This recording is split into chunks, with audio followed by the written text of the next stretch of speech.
Cześć wszystkim! W dzisiejszym odcinku narysuję dla Was kilka smoków i opowiem na ich temat trochę ciekawostek, ale najpierw mam dla Was niespodziankę. Do you wanna have a good time tonight? I wanna have a good time tonight. You know we're gonna have a good time tonight. I said we're gonna have a good time tonight. Let's go!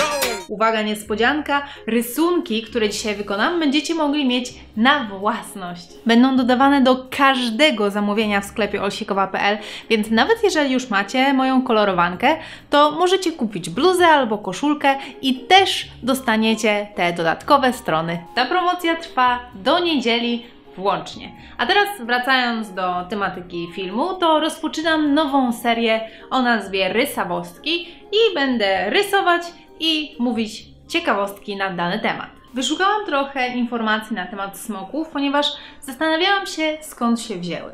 Znalazłam taką informację, że na Discovery Channel wypuszczono film, w którym mówiono, że smoki naprawdę istniały i żyły od czasu dinozaurów aż do średniowiecza. I w tym filmie pokazywano nawet dowody w postaci znalezisk archeologicznych, więc dużo ludzi uwierzyło w ten film i dali się po prostu nabrać. Nie, ja nie byłam jednym z nich. Ja wiedziałam, że to fikcja. Nie można dać się oszukać, bo to była taka czysta zabawa faktami, chociaż jest w tym małe ziarnko prawdy, mianowicie legendy o smokach rozpoczęły się właśnie poprzez odnalezienie szczątków dinozaurów.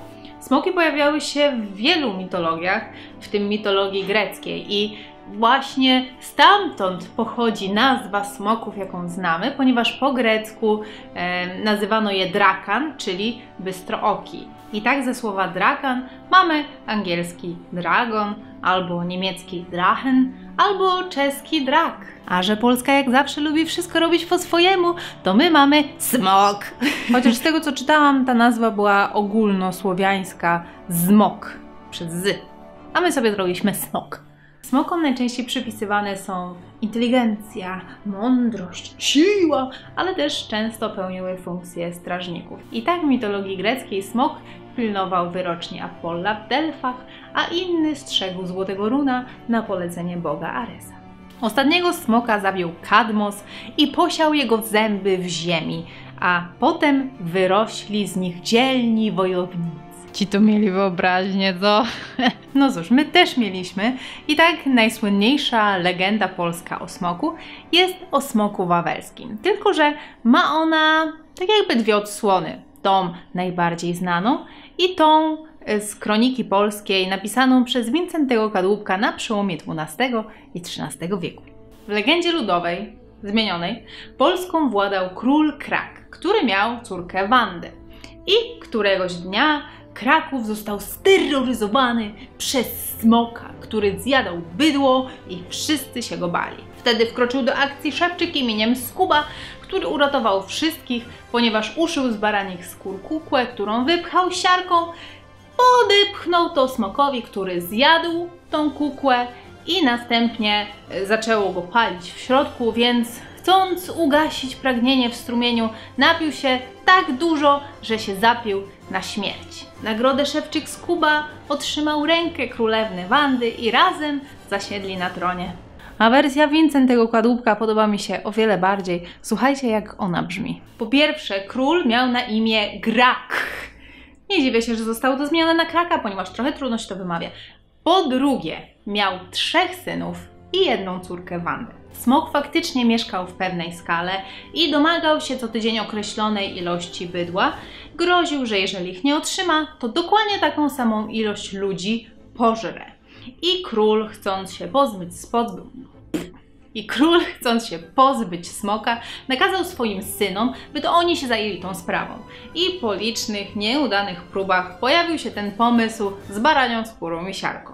Smok zjadł kukłę z siarką i zadusił się płomieniami tam w środku, natomiast ten moment został wykorzystany przez braci i pozabijali siebie nawzajem, aż został tylko jeden. Normalnie gra o tron. Tutaj wielki sukces, bo pokonali smoka i już dziabają swoje mieczami w plecy. Jeden z braci, który się ostał przy życiu, oczywiście zwalił całą winę na smoka, że to on pożarł jego braci. wrócił w chwale i wszystko było super, dopóki sprawa się nie wydała i niestety został wygnany. Wobec czego jedynym dziedzicem pozostała córka Wanda.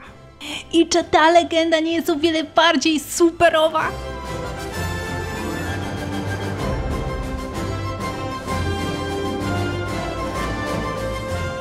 Generalnie warto wiedzieć, że siedziba smoka była tylko tak ogólnie zlokalizowana i nigdzie ani razu nie padła nazwa Wawel. I tak samo zabicie smoka nie wiązało się z powstaniem Krakowa. Wiadomo, że miasto zostało założone na smoczej skale, a nazwa tego miasta wzięła się od imienia Grakcha, czyli Kraka.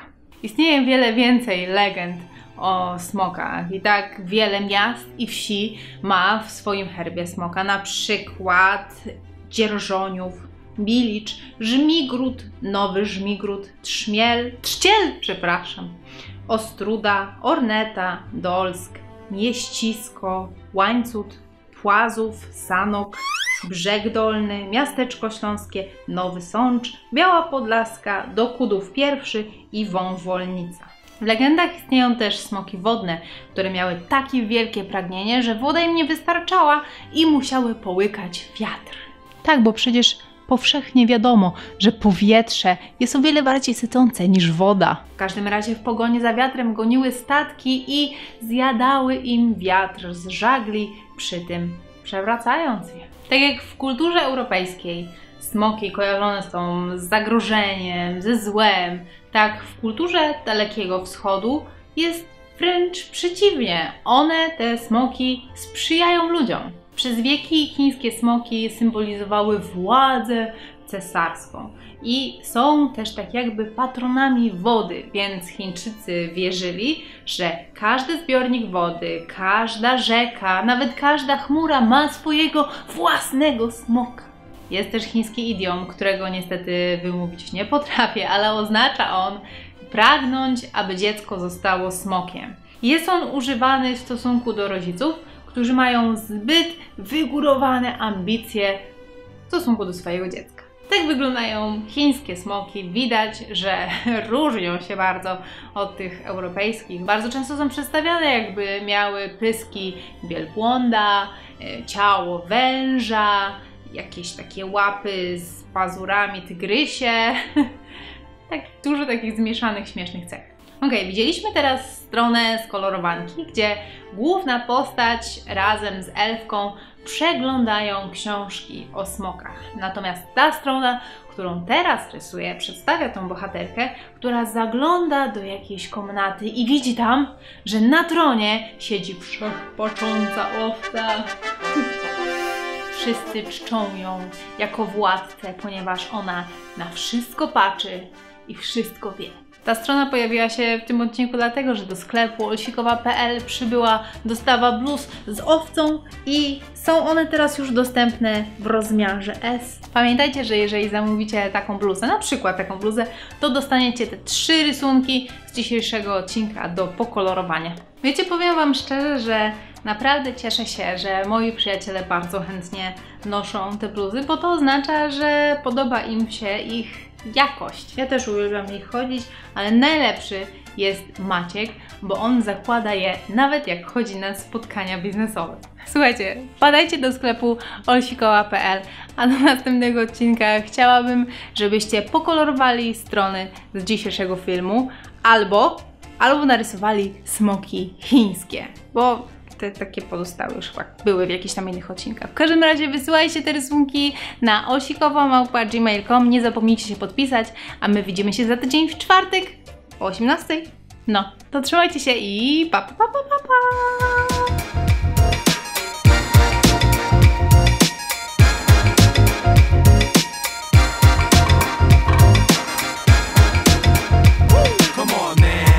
No need to be cruel. Can't you see there's other people